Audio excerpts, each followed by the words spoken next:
we have an important message coming from Jinny, and Kara is going to introduce Jinny. Jinny Choi came here in 1993 as an international student. Studied here, went to Smith College, got a degree in economics, and since then she's been working in the banking and investment industry. And you can take it away. Thank you. Thank you very much for having me here today. My name is Jinny Choi. It's kind of hard to follow after me and everyone, but I'll give it a try. When she puts the projector on, we'll turn out the light. Also, can you guys hear me better? Yes. With the mics? Yes. Got it. Sorry about that. I think first of all, I should apologize for being no one.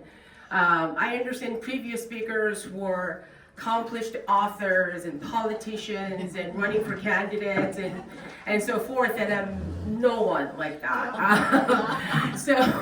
But I'm still here today. I think it is the hope that I can give you a cue when it's need to be turned off, so you don't have to stand over there if you don't want to. It's gonna be a while.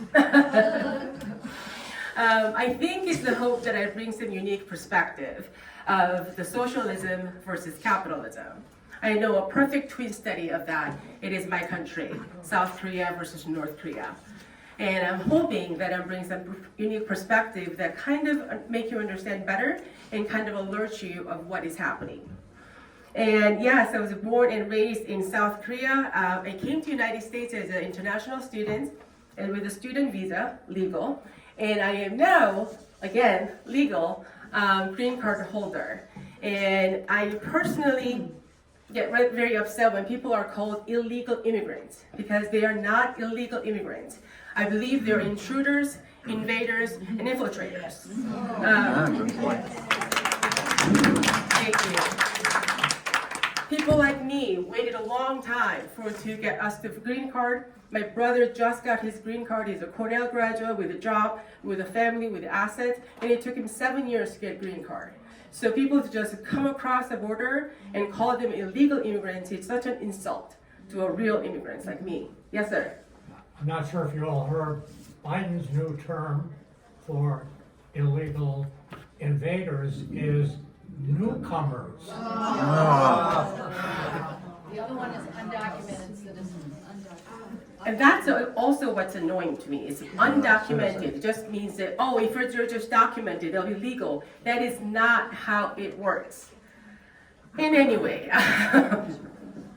So I'm living in the United States right now with a green card. I'm living an American dream. I'm a foreigner. English is a second language, so we'll hear accent from me when I speak English. And I'm a woman, obviously. I'm a minority. And if you were to believe Democrats, I would achieve nothing, right? That is not true. I was able to go into prestigious colleges, and I was also able to go into prestigious companies like Morgan Stanley, UBS, GE, Bridgewater Associates Hedge Fund, TPG, private equity fund. All of these companies because of my hard work and nothing else. And if I could have done that, anyone should be able to, and anyone can. And that is what America offers. And therefore, the reason I'm speaking up is I want to speak up so the next person who's like me or anyone can enjoy the privilege and the opportunity that was offered to me, just like me. In my 25 years of working in the United States, I did not experience that I didn't get a position because of my gender or because of my race. But at the same time, I didn't get the position because of my race or because of my gender. And that's how it should be, based on merit. Simple as that, right? Not because of something that I was born with, that I can't change, nor I didn't earn, like race, gender, which country I was born, which family I was born to, right? That is American dream, regardless of where you are coming from. You are offered the same opportunity as long as you work hard. That's how it should be. And one of the reasons I'm speaking up is that as a senior person in corporations, I interviewed a lot of people, I hired a lot of people, and I fired a lot of people. But never one of those situations I hired or fired because of their gender or because of their race. But I did not hire because of their race or gender either. But those good days are gone. In a lot of these large banks that I worked at, still a lot of my friends are working there, and it is almost impossible, if it's not impossible, to hire white male. HR departments make it so difficult for you to hire white male, you might as well give up. And some of my colleagues who is in senior positions often tell me, I kind of wink at my HR that I think that guy was gay.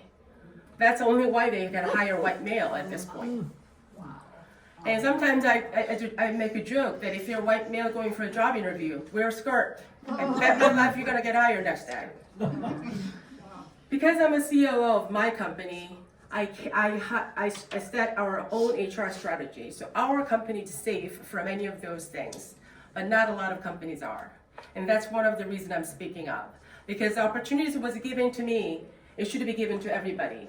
Because if you're okay with one discrimination, like a white male, you think, it's never gonna end with one. Who's going to be next? White woman, Asian male, Asian woman, because we work too hard, now it's gonna count against me? That is not the word we should go to. And as I talk to you, I'm not a US citizen. I'm speaking up because I love this United States. United States has been good to me. And if I'm speaking up for your country, all of you should speak up.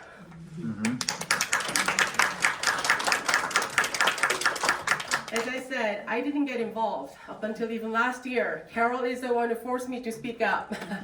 And her platform was the first place I ever spoke like this.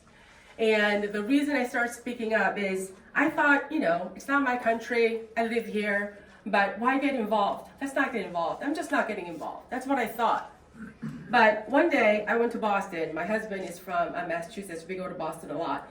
And we went to Holocaust Memorial Park and I saw this poem. The thing is, I read this poem before as well. Let me read that to you. Martin Miller quote.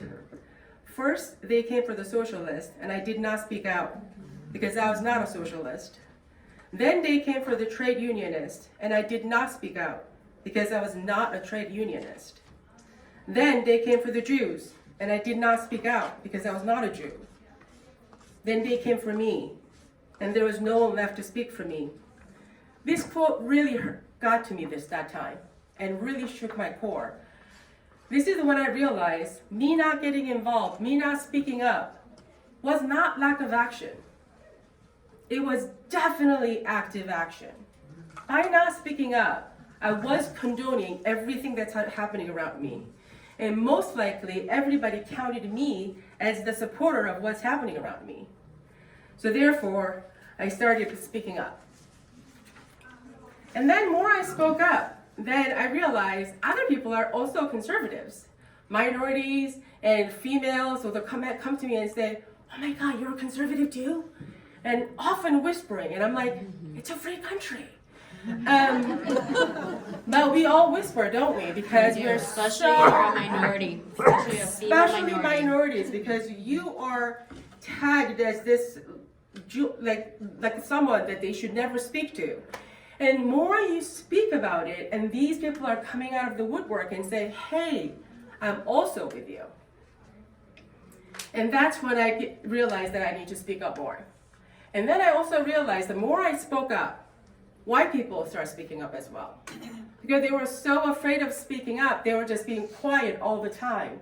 And me speaking up gave them more courage to speak up. And that's when I said, okay, I need to start speaking up more. And this is what happened. So that's why I'm here. And I also realized one last thing is paying my gratitude back to the United States. This country has been good to me. I came here as a student, I got great education, I got great career, pretty successful one actually, and I met my husband. I'm living very happily, living United American dream. And this is one way of me paying back. I see this great country going to the direction that I do not agree and it's a wrong path. So therefore, I'm speaking up. So what path am I talking about? Socialism. When I first heard about people wanting socialism, I thought, oh, they're dumb. They're gonna probably Google it back home and then see how bad the socialism is and they'll stop talking about it. Man, was I wrong. The movement of socialism grew bigger and bigger. Now, openly, U.S. politicians are saying they're of socialism or even communism. And college students and academia is all talking about socialism is a great thing. We should become socialism. There is nothing that makes my blood boil than that word. Though socialism has been tried and failed spectacularly, I'm sure you guys all know. Soviet Union, China, North Korea, Cuba, Venezuela, Laos, Afghanistan, Albania, Angola, Belarus, Congo, Somalia, and so many more. Even all of these countries failed in the pursuit of socialism and moved to capitalism. And now in 2024, United States wants to become a socialistic country. If that's not the definition of insanity, I don't know what it is. And if that's not enough, there has been a perfect twin study. As you know, in medical field, twin study is regarded as the highest quality study because you can keep every other variables as a constant, and just to see what happens with one drug or one treatment or whatever that one is making the difference between the twins. That is my country, South Korea and North Korea. Our country, Korea, together as a one country, we go back 5,000 years. Long time, right? We have our own language. We have long history together. Same culture, same history, same DNA. If I send my DNA to ancestors and so forth, they will tell me I'm 100% Korean. We are that homogeneous society and country. And one day, July 27, 1953, this very homogeneous society and country got divided into two, North and the South, after 3 years of Korean War. Nothing different. Same people, same language, same culture, same history, same everything. Except one difference, ideology. North Korea went with Soviet Union and China and decided to go for socialism. South Korea decided to go for United States with the Western United country, decided for the capitalism. That is it. That's the only difference between North and South Korea. And I understand socialism always was and has been and always will be. It's marketed as this utopia, right? Everybody will be shared everything together, all of the wealth, all of the resources together. You will get free education, you will get free healthcare, you get free housing, everybody will be given a job, and you will all work together. Nobody poor, nobody rich, everybody will be taken care of. Damn, doesn't that sound really nice? Even I'm like, whoa, sign me up. The very problem, the biggest problem of that is, in order to do that, the very first step, the first step you do, is for government to take everything to them. Everything that you care about, whether it's your house, your land, your business, your wealth, banking account, your money, your jewelry, and even what's in your head, knowledge and skills are no longer yours. It belongs to the country, it belongs to the government. Think about it. Who is so willing to give up all of that's worthy of anything to them, to give up to the government so freely? No one ever does that. Because of that, government has to come and take forcefully of what is yours. That is the very first step. We still haven't gotten there, right? Still at the first step. Try to take it. You won't give it up. So they put violence towards you to take it. And then the government realized, still government is a small number of people versus a whole lot of different population, right? So therefore, you need to control a small number of people controlling big population. What do you need to do? You need to terrorize people. The best way to do it is public killing. You put fear into them when you are hanging people and shooting people in public. And they make sure everybody come out and sees that. Because that will terrorize people and they won't fight back. That is really why there's always real big violence when it comes to socialism in history. And there's another catch. Do you really think all these killings, the cruelty that these governments are doing to their people will be discussed in so civilized manner and voted by the civilized people with a democratic way? That's what socialist people say. That's not how it works, isn't it? Inevitably, the one person who is willing to do the most cruel thing, who is willing to go the furthest and kill the most people, hold that power. That is why every socialism or pursuit of the socialism ever tried inevitably had the dictator. Let me name a few. I know you guys know these people. Adolf Hitler killed 17 million people. Joseph Stalin, 23 million people. Mao Zedong from China is estimated killed about 48 to about 80 million people. Benito Mussolini, 430,000. Pol Pot, 1.7 million. Kim Il-sung of North Korea, 1.6 million. And now his son and his grandson is still killing North Korean people right now. See, the biggest problem of the so-called socialism is this violence. And there's all kinds of socialism, right? They say fascism, Nazism, communism, all of these combined are estimated killed about 100 million people in history. 100 million. Compared to World War I is estimated killed about 40 million people. World War II estimated killed about 85 million. Socialism is estimated killed about 100 million. Some people think it's actually as high as 200 million. The moment you are counting the number of deaths by million, you already lost. And there are so many similar words of the socialism: communism, fascism, Nazism, totalitarianism, Marxism, Leninism. They say these are all different shades of the same thing, socialism. But they love to tell you, no. These are all different things. And socialism is not so bad. For example, they say, North Korea is not socialism. They are totalitarianism. Yes, they are totalitarianism now. Do you know why? No one in the right mind will choose totalitarianism. Even North Korean people, they thought they are choosing something good, noble, and just when they chose socialism. That's the path they thought they were going, but they never got there. Just like every other tries of the socialism. I always ask, name one socialism country that actually worked. There has never been the case. None of these people ever got to live this in utopia. So what makes you think you can this time? After 100 million people died, you still want to give it a try? When you see North Korean people on TV, I'm sure you see them and you think, gosh, they're weird. So strange people. And you often think, oh, they're just weird foreign country. That's not true. They're just like me. I could have been an hour north and I would have been North Korea. If they're like me, they're like you.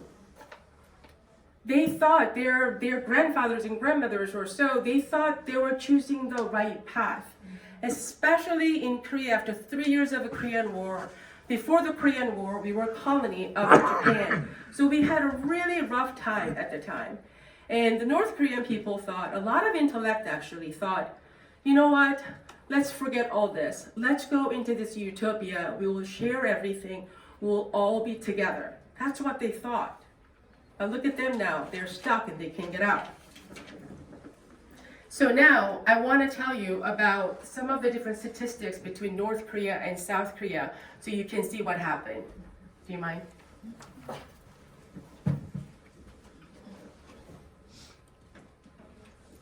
Ooh, okay. So tale of two countries.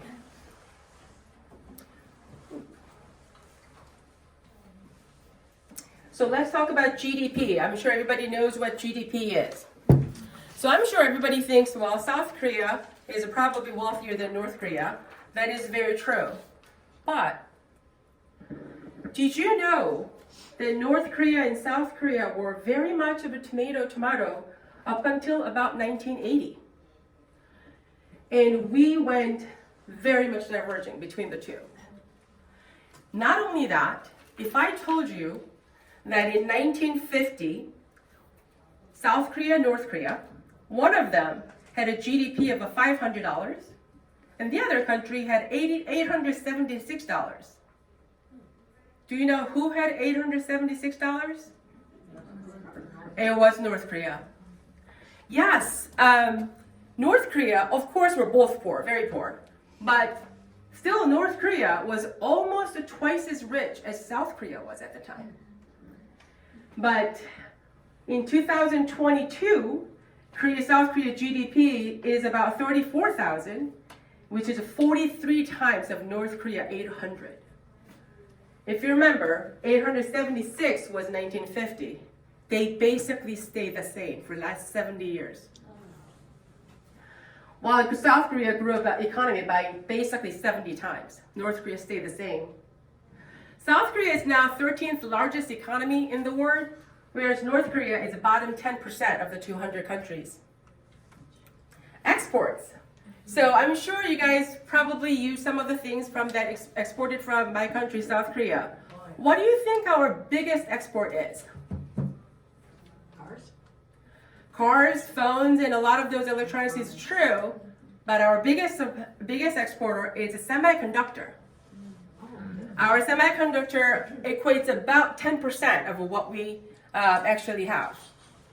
So before that, actually, I should have told you, South Korea exports about 684 billion, whereas North Korea exports about 304 million. 2,243 times South exports. And semiconductor is what we actually exports the most, about 10% of our GDP, or all of exports.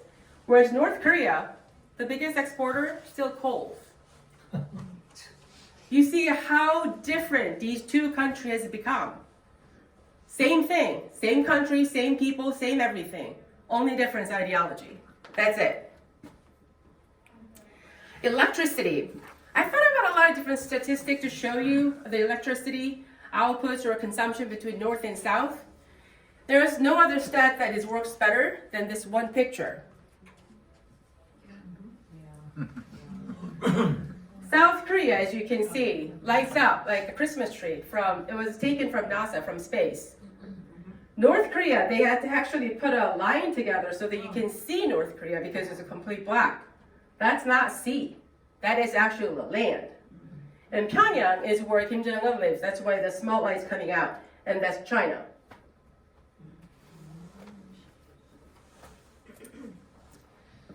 South Korea's electric power consumption is about 10,000 kilowatts versus North Korea of 739. North Korea generates about 4.4% of the South Korean powers. Life expectancy. As I told you, North Korea and South Korea has been separated for 70 years after 5,000 years.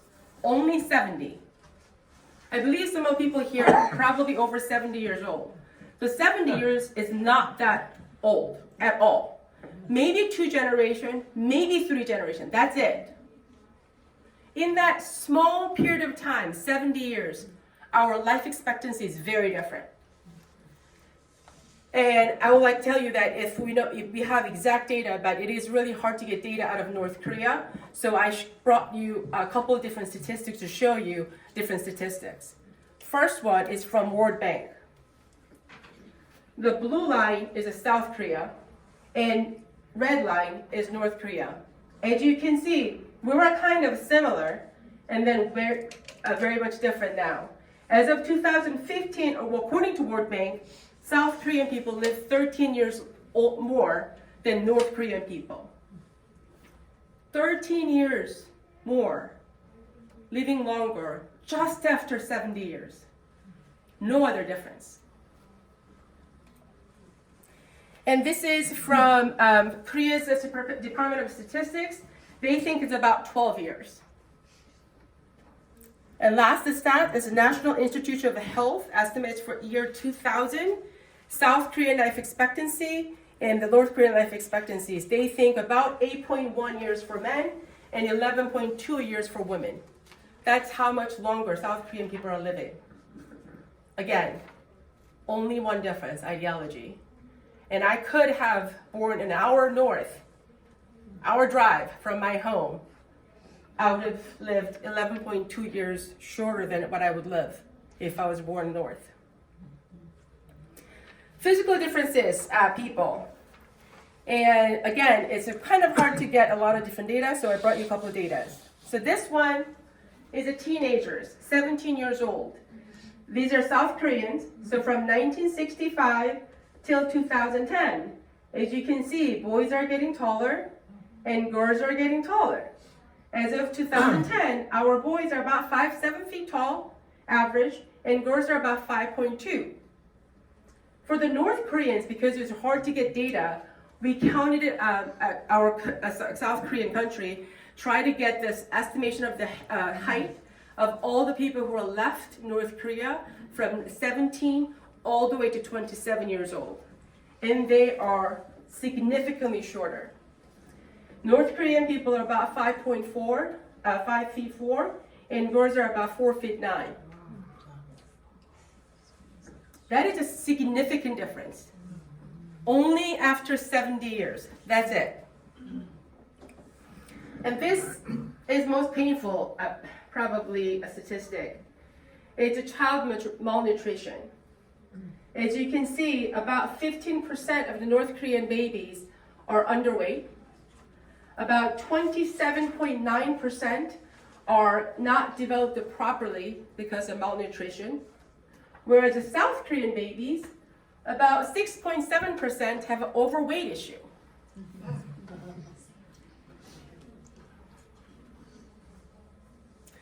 And National Institute of Health estimates North Koreans are shorter by 4 to 5 inches, and they weigh less than us by about 15 to 20 pounds. 15 to 20 pounds of an Asian people, that is huge. Death due to famine. North Korea went through the big famine in early 1990s. And North Korean government's view is that there were deaths of about 225 to 235. We call that a bullshit. We estimate about 3.5 million people died due to famine. At that time, North Korea population was about 22 million. That is more than 1 in 10 people, close to 2 in 10. Imagine 1 in 10 or 2 in 10 people were dead because of a famine in North Korea, when South Korea is flourishing as ever. Roads, this is a funny one. North Korea and South Korea, everybody think we're kind of similar size, but yes, it is true. But North Korea is 1.2 times bigger than South Korea. So in South Korea, we have about almost 100,000 kilometers road, which is about 61,000 miles in South Korea. Out of that, 92% are paved and 8% is unpaved. Now, you guys knowing that North Korea is 1.2 times bigger, how much of the road do you think they have compared to South Korea? 80%? 60%? 50%? Yeah. The mirror is reversed. That is right. They have about quarter length of the road that South Korea has. And top of that, 97% is unpaved. Only 3% is paved in North Korea. So that's about where America was in the year 1900. when we Thank started you. driving cars. They went backward. We went forward. in 70 years. Talked about that. Cars. Let's talk about cars. So in order to kind of us to have some baseline, I thought we should have some stats in America. So in United States, motor vehicles per thousand, we have about 908 cars per thousand people in the United States. How much do you think South Korea has? South Korea has about 526 cars per thousand people. So about half the population have the cars, including children. When you think about that, America has really a lot of cars. So can you guess how much car do you think North Korea has per thousand people? What did you say? Bingo, you got it. They have a one car per thousand people compared to 528 per thousand in South Korea. How old is the car? Who knows? Actually, good point. We didn't get that data. South Korea has about over 25 million cars. North Korea has about 30,000 cars. And that 1 in 1,000 are all government officials. Yes, sir. Of course. Who is most loyal to the North Korean party? As the saying goes, we're all equal, but some are more equal than others. Socialism, nobody's ever equal. Mobile phones, let's talk about that. So South Korea, we have a population about 50 million people. And guess what? We have about 58.9 million phones, meaning we have more phones than our population, including children. So we have too many phone issues. North Korea has 3 million phones. And you would probably think, wow, North Korea has phones? Why don't they Google? They can find all this information. It is because of the fact they don't have internet capabilities in North Korea phones. It only has intranet, meaning it is basically enclosed internet service that North Korea government provides. They control 100%. So they can't Google it. So their phones are really just used to call other people. Information. So let's talk about information in North Korea. Post. Do you think as a South Korean person, I can write a letter or postcard send it to North Korea? Or North Korean people can send it to me something? No. There's no postal service outside of the country. So you know what we do, so? We want to get them information. We can't send them, we can't anything. So we send them leaflets in a balloon. So when I said the leaflets in balloons, a lot of people think like a piece of paper, I put it in like a little balloons and send it. That's not true. Do you see how big these balloons are? These are the people. It's huge. Because of that, we can put a lot of stuff hanging on these balloons. And then we find the date that has a perfect winter condition. We'd always send it like early evening so that by the time it reaches North Korea, it'll be complete black so it won't get caught. And we put a lot of stuff in these balloons. And these are some of the stuff that we put it in. So these are just basically necessity in life. Toothbrushes, toothpaste, soap, toilet papers, underwears, mitten, hats. We also put some medicine, so very much of just something for digestion, something for cold, something for pain killers, and so forth. We also send them some pens, papers, notebooks, and so forth. And we send them radios, because their radio is not possible to basically find the station. It's a fixed station. So we send them radios, they can actually try to hear anything. So because we send a lot of FMs and AM stations to them sending information. And most importantly, US dollar bill. And you will wonder, what the heck US dollar bill doing there? In North Korean market, there is 3 currencies. 1, North Korean won. 2nd, China yuan. 3rd, US dollar. They actually use US dollar. In US dollar is actually can get them about 9 pounds of corn or 2 pounds of rice. So for them, finding this is like winning a lottery. That's why we send it to them. Hoping because of the money they will open up.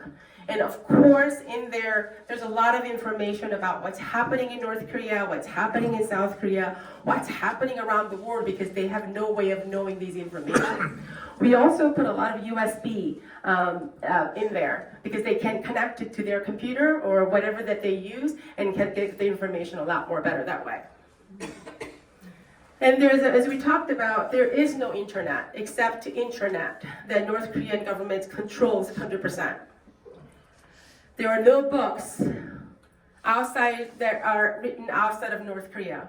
Can you imagine going to the library and only books that they have is what North Korean government wrote as propaganda? TV station. There is no TV station or TV program other than what North Korean government put together. All propaganda. Education, same thing. They don't have the majors and studies like we do because whatever the studies, the North Korean government decided. Of course, no religion. Religion is the worst enemy of the socialism. That's one of the reasons they will hang you and they will kill you in public if you believe in religion. Sounds similar, by the way, in the United States now? And a lot of people say, what about North Korea diplomats? Because North Korea do have diplomacy relationships with a lot of European countries. There's one in Italy and Paris and so forth. They're outside of North Korea. They see what's happening out of North. Why don't they go and speak and spread the word? Do you know why? Not only that, you're not allowed to leave North Korea until you have 2 children because they will hold one child back. Effectively a kidnapping and hostage. Some of them still defect, knowing full well what will happen to that child to save the other child or the other 2 children. And North Korea is notorious at killing and punishing 3 generations. They say you pay for the sins of your ancestors and relatives. Sound familiar in the US as well. So all of these statistics I showed you, yes, South Korea is much better than North Korea. One statistic they're very much better than us is military. That's the truth. While North Korea is the 52nd largest country by population, it is considered to have world's 4th largest army. We don't. North Korean military spending is about 25% of the GDP. We don't. North Korean military service, men are required service 10 years, women 3 years. Crazy. In South Korea, only men serve for 18 months. So they actually double in military personnel of South Korea. They have about 1.2 million active personnel in their military, and South Korea is about 600,000. And there's a lot of different statistics that kind of intimidate me and scares me a lot as a South Korean. My mom lives there, my brother lives there, so they're all there. Of course it scares me, a lot of these statistics. But let me show you one picture. This picture was taken very randomly near DMZ when I think it was Trump was visiting North, and there was a US soldier, South Korean soldier, and North Korean soldier were walking together. And that gave us a comfort more than anything. Wow. That's US soldier. That's South Korean soldier. That's North Korean soldier. Well, if we're actually going to war, my money's on the 2 guys who is really tall and handsome and not the middle one. So those are some of the different statistics of North and South. I will turn the lights on. Whew, now there's the brightness. So as you can see, North Korea and South Korea, that only difference happened was ideology. 70 years. These 2 countries, when very much of opposite direction. And that's one of the reasons I'm speaking up, because I know what socialism is going to give you. And it's not the utopia that you promised. It's this that you're going to get. And the biggest reason South Korea was able to achieve what we achieved was capitalism and freedom that was given to us, that was provided us by US and Western European countries. And of course, we worked really, really, really hard. And I think Koreans are known to really work hard because we had nothing. But I think North Koreans probably worked really hard too. If they didn't, the government's gonna kill you. In a way, I think they probably worked harder in a lot of different ways. Just that they're in the wrong system. It really shows you what system you are in. It doesn't matter how hard you work. If you're in the wrong system, that dictates it all. And I hope giving you this gives you no doubt that socialism is never the way to go. And I want to also say that because of the United States military, and of course some of the UN military as well, South Korea flourished as a miracle as so far. And I am one of those evident that we became such a big country, and I'm able to study in the United States, and I was able to build my career. And I thank everyone in US military who fought for us and sacrificed so much for us. And actually a lot of US soldiers who came to fight for us and died are from Minnesotans actually. I want to actually brag a little bit about South Korea. So when we were 1950s, we were very poor. They used to say the spring season is death season because all the harvest from the fall has been all eaten and the new crops has not grown. So spring is when a lot of people in South Korea used to scour hills to find edible plants and edible herbs to survive. A lot of people died. North Korea still does that today. And when we were, my mom and my dad always talks about powdered milk. And because we didn't have a lot of food in South Korea, U.S. and Western United States, Western European countries provided us with a lot of powdered milk, and that was our school children having lunch. That was my parent generation. My generation a little got better, but not so much.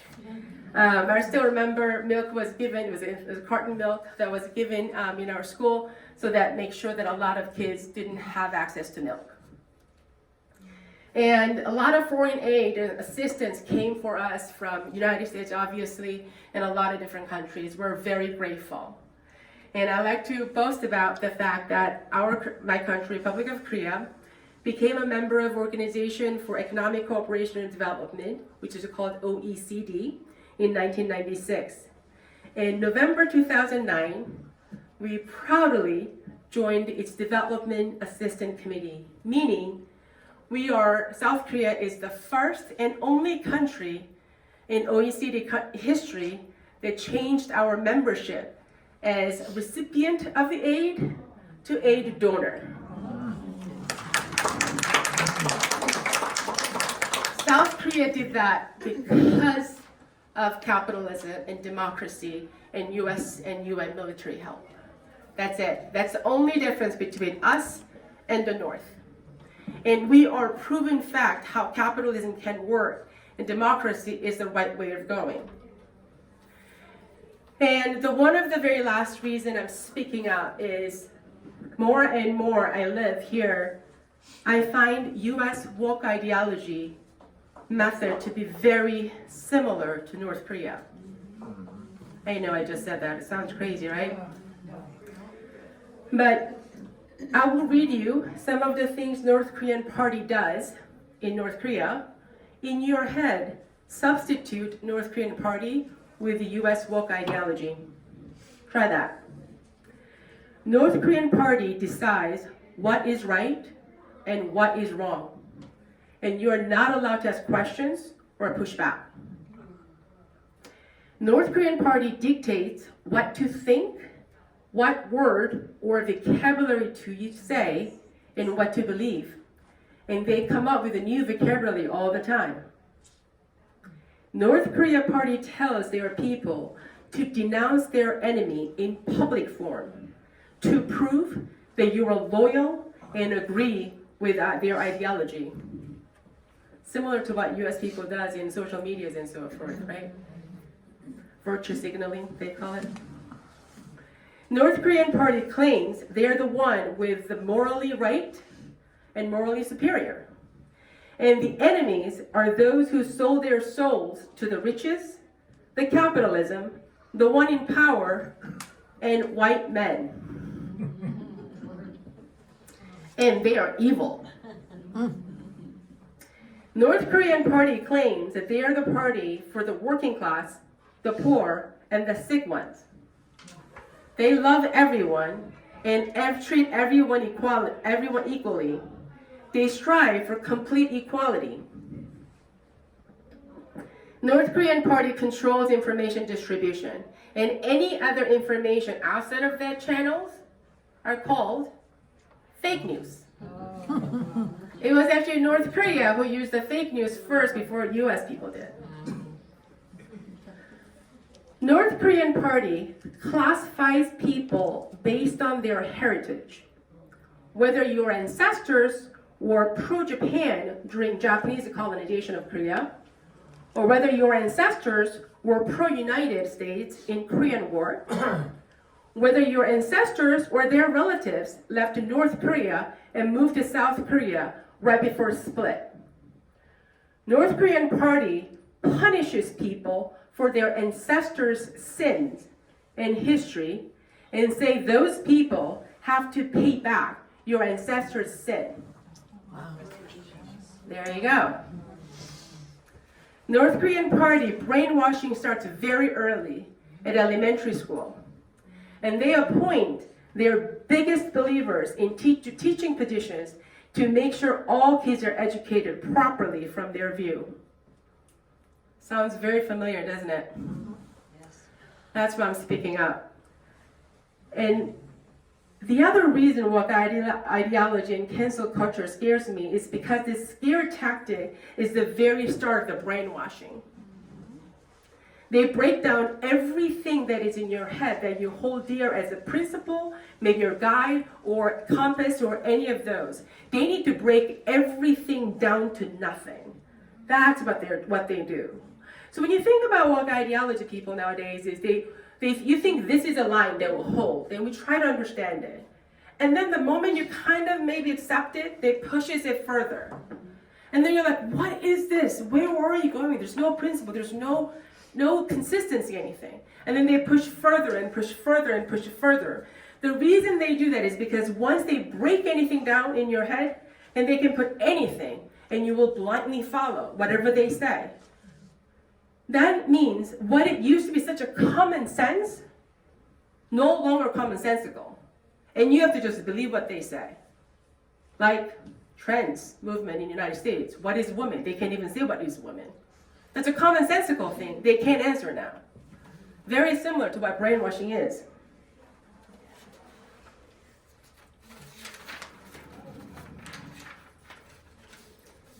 And that power of brainwashing is what created North Korea for 70 years. And it's still really going well. If you don't stop now, it'll be really, really hard to revert. Look at North Korea. They're getting worse. They're not getting better. In conclusion, I'd like to remind you of the followings.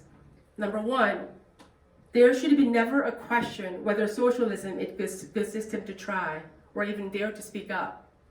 Number two, North Koreans were just like all of us, wanting something good, maybe noble and just. Remember how all socialism must start to get to the utopia. And despite so many times they tried, no one has ever lived in that socialistic country. Number three, the moment you start giving up one discrimination, you open doors to all discrimination. And four, not speaking up is really not lack of action. It's very much of active action. And number five, North Korea isn't so far and foreign as you might have thought.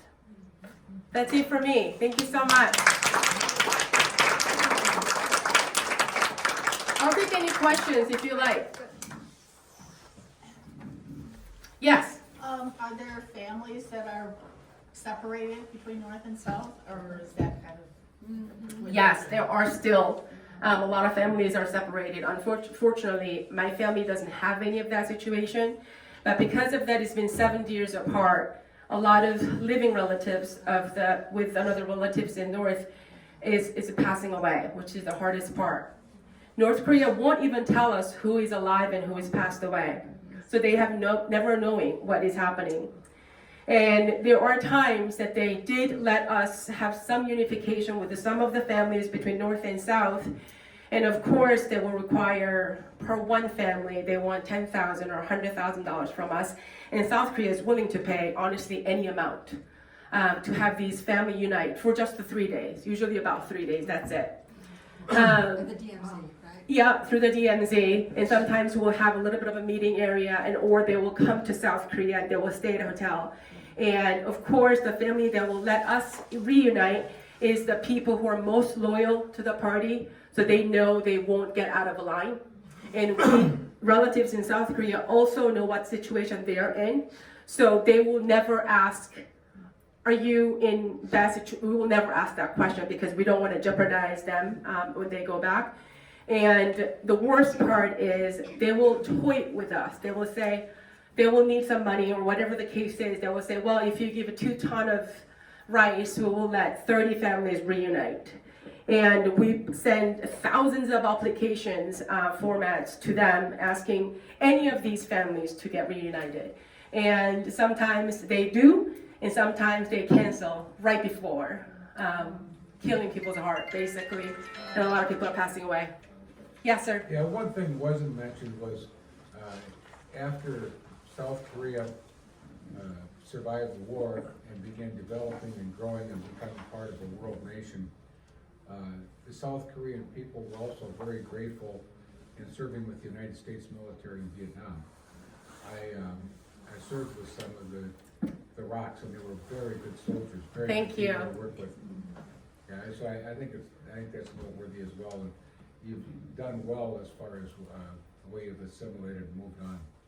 Thank you. Yes, when Vietnam War when occurred, South Korea sent our soldiers to Vietnam to fight alongside of the United States, and honestly, it's the least we could do. Amount of people that U.S. sent it to Korea at the time probably nobody heard of, and you guys sent your own son and daughters to us to save us, and that's very meaningful. And a lot of South Korean people we are forever grateful to U.S. for that and U.S. personnel for that, and we don't forget that.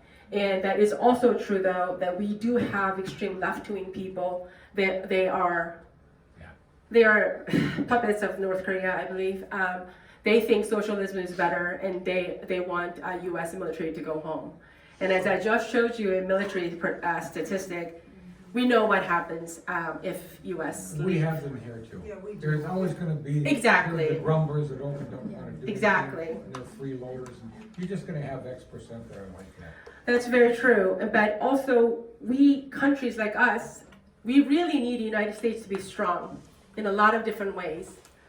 And under Biden, China took over Hong Kong, and U.S. didn't do anything about it. UK didn't do anything about it. So now everybody knows, okay, Taiwan is next. And I bet my life, South Korea is next, if that's the case. So we have to worry about our existence, and that really matters how you guys vote in November, and that's why I'm speaking up. I need you to guys vote right and vote for May, so that We do. And tell our friends to vote. Yeah, yes, please tell your friends to vote. in November. We have a country to save. Thank you. And I'm willing to come to your dinner tables or anywhere to talk about North Korea, South Korea, if that will change someone's mind to vote for the Republican this year. Please. Did you know that prior to the founding of the U.S., the Puritans tried socialism when they first got here? I did not know that. They nixed it right away. Because, God, they were smart. well, I think under William Bradford. Yes, yeah, the first 2 years. The first 2 years they tried it, they just about starved to death. There was some people sitting back, and other people trying to pull away for everybody. So they mixed it right. I just wish people can learn about the facts. This is a coincidence, but I just finished reading Rand Paul's book. It's at the Roseville Library now, I returned it. And the title of the book is The Truth About Socialism. And he doesn't specifically talk about the differences between North and South Korea, but all the other differences he goes into. And one of the big lies, I call it the Democrat dishonesty that we get inundated with 24/7 by the Democrat-controlled propaganda media, is that the Scandinavian countries are socialists. They're not. Absolutely not. A few of them tried a little socialism, but they quickly figured it out, That does and not it's a work. train wreck, and they are all now far more capitalistic than America, which is kind of shocking. And on top of that, those countries, Northern European countries, they have such a big oil reserve that they sell those, and that's the profit that they get. They just distribute their people. That's very different from socialism. Yeah, Yes. Norway actually, in many ways, because we had a Norwegian foreign student live with us for a year, exchange student. They are wealthier than America. Yeah. And that's exactly what she mentioned. They've got offshore drilling that pumps a lot of oil into all of Europe, and it's basically saved Europe's butt since Biden allowed Putin to invade Ukraine, and because that's where Europe, Southern Europe, Middle Europe was getting a lot of their oil and gas from Russia. Well, now they get it from Norway, and Norway also has tremendous hydroelectric capacity. They do. So they're pretty much energy independent, and they don't have to Completely. worry about global warming, and they don't believe any of that global warming, Green New Deal BS that the delusional, dishonest Democrats have been feeding us since Biden got elected. That's right. Tell us how you really feel. I'm kind of a soft-spoken guy. Me too. Do you have a website? How do we get a hold of you? So I don't have a website. I'm just starting picking up, but I created an email address as well as YouTube channel. I will give you my business card. I don't have one yet, but I kind of printed on my paper. But it's basically Jinny Choi Speaks at gmail.com, and YouTube is also Jinny Choi Speaks. But I have a piece of paper that I can give it to you that has information. You can reach out to me anytime. JinnyChoiSpeaks.com, did you say? No, Jinny Choi Speaks at gmail.com. Oh, gotcha. And on the YouTube channel is Jinny Choi Speaks. What do you think of the future? Does Kim Jong-un have a son or his sister? Who's gonna take over? Correct. That is the $1 million question. There is a lot of rumors whether he has a son or not. Some rumor says he has a son. However, the son is not physically doing so well. In North Korea, because they've been so poor, fat is good. So that's why Kim Jong-un, Kim Il-sung, they're all fat. That's why considered to be noble or God to their eyes. And in Korean society, it is very much patriarchal society. So having a female as a leader, I don't think it's gonna go for that country. So I think because his son is apparently very skinny and some health issues, that's why he's not putting out there, or he doesn't have a son. The other theory is that he's hiding him because he's so afraid someone is going to kill him. That's all possibilities. But he's kind of putting his daughter out there because daughter is kind of big bone girl or cracker. And so I think that she looks very similar to him. So he's kind of keep putting her out there, but we don't think North Korean actual people or military is going to accept the word from that girl.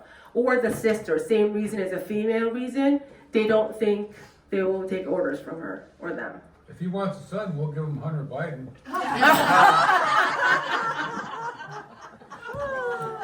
I don't think even Kim Jong-un wants that. That was a good one. Okay, what about You know, they're always threatening us with bombs and stuff. Are they capable really, or? So that's the question. Everybody's wondering, do they have actual capability to hit US actually, or South Korea? I mean, obviously they can hit us, like real tiny, tiny.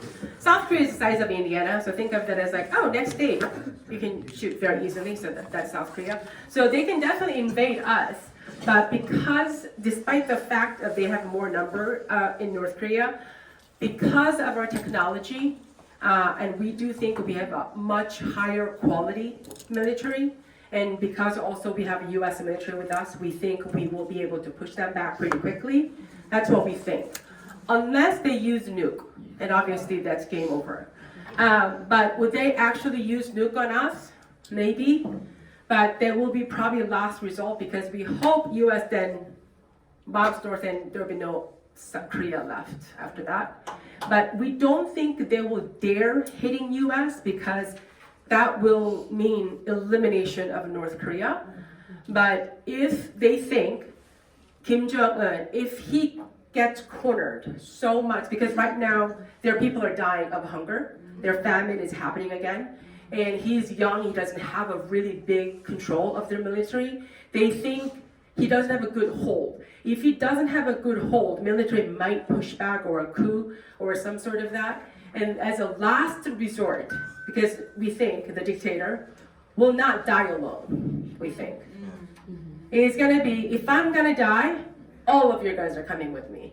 So that's the scariest scenario, if that comes to that.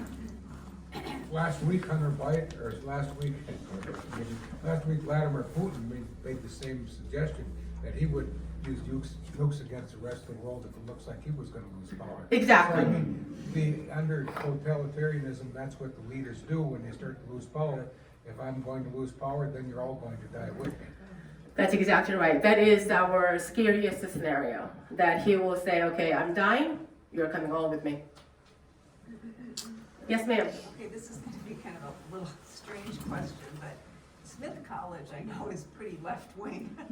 Yes, ma'am. Yes. What did you How did I survive? It's a funny story. I went to all women's only private school, boarding school in Greenfield, Massachusetts. My parents never left Korea. They sent me as an international student, so I went to private school in high school. And my dad refused to send me to co-ed, so that was number one.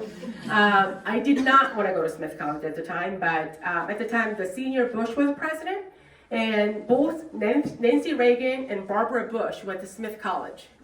So my parents was like, oh, you gotta go to Smith College. I had a big fight with my dad saying, Dad, really I am not a first lady material. Like, I have a better chance to becoming a president than the first lady. Like, but I lost that fight. They sent me to Smith College, and at the time still was pretty liberal, but not as bad as this. But I think Smith College always kind of liberal in that perspective. One thing helped me a lot is that I'm in finance, I'm in investment banking and so forth. So every room I go in, it's all men. It's just basically all men. I'm the only female usually, a lot of times. But I was never intimidated. And I think that kind of Smith College education did that. And the best part is I got two of my best friends from Smith College who I talk to every day still. So that was definitely a win. And looking back, it was a great decision. It was a great education. I got much out of it. But if I had a choice, I would have gone to co-ed. Didn't have that choice. Well, you were also in a field, a major field, that's more conservative than socialist. Yes. In other words, good economists like Thomas Sowell have figured it out long ago. The problem is we have government officials, these delusional Democrats, who have never read Thomas Sowell. No. And they must have been asleep when they took economics in high school and college. Well, they don't teach it in high school anymore because we just don't have time. We have to spend all our time on That's what I really like. Kinsey, LGBTQ, the rest of the stuff that we're wasting DEI, our time on. all that studies. But there are But- different theories in economics too. I mean, there's, Well, it's a science. they are theories. They are proven facts. Correct. That, like Once she you has go just- into facts and data, Right. you really can't argue with it. And that's one of the reasons I think you have a good shot, May, is that in our side, maybe they have a feeling and emotions on their side, but we have hard facts on our side. Yes. All we need to do is just educate them with the facts, and I think we have a chance. So just talk a little bit about the finance world, and how did you even think you were drawn to that? I have no idea. I majored in economics so that I don't have to write papers a lot, because I really didn't like writing papers, so that's why I chose economics. And after that, I got into investment banking. I was working in Hong Kong, and it was, at the time, it was kind of a thing to go into investment banking. If you went to investment banking, you made a lot of money, you were successful. So that's kind of why I went. And then I realized I was really good at organizing people and making the project going, and really good at numbers and be able to do an analysis. And I was never intimidated to not to speak up. So that's how I got there. And I always wear my emotions in my sleeve, so everybody knows what I'm thinking. So I just stopped trying to pretending, and that kind of worked really well for me in finance. In finance, I think it's one of those things that your skill and your analysis, your basically quality and your skills is what's going to get you above, not so much of a feelings and politics. So it worked out well for me. And a lot of people who were mentored me are white men. They're the one who gave me a chance, because there weren't majority, 99% was white men, and they're the one who gave me chances. So seeing that white males are not allowed to hire honestly pisses me off. That's not right. So that's why I'm speaking up. And I hope you all speak up, and I hope you all continue to fight. And I hope you guys continue this meeting. And when I first went to high school in Greenfield, Massachusetts, called Stony Gorham School, it's a private girls' school, and I saw these meetings happening in downtown, and people are marching in this small town. They are marching. I'm sure I was thinking, like, nobody in Washington, D.C. gonna know what they're thinking here, and marching and fighting and protesting. And I thought, wow, this is the power of America. This grassroots and these people caring about politics of their town, state, federal, it is the power of America that nobody can take it away. So I really do hope you guys continue. And if I could put a little plug, I started this because of Carol, and she is Northwest Metro Women's Group, and they were wonderful. So it's not far from here. If you guys don't continue, Yes, come at to, least come to ours. continue to go somewhere, and then you guys participate in the Republican Party. Thank you. Well, Jenny, thank you so very much. Thank you so much. You have really emphasized the importance of speaking out. We have a country to save. It sounds like we have lots of countries to save. Yes, you do. A lot. That's very important. America stands strong. Yeah. Very important. Not only you guys, but there's a lot of people behind you waiting for what you guys do and anticipating what you guys do. So I hope you guys make a right choice. It's really interesting because this year, I'm telling people, hey, when you go to the poll, just remember, one vote for May is a vote for freedom, and one vote for May is a vote for the country. That is so correct. Absolutely perfect.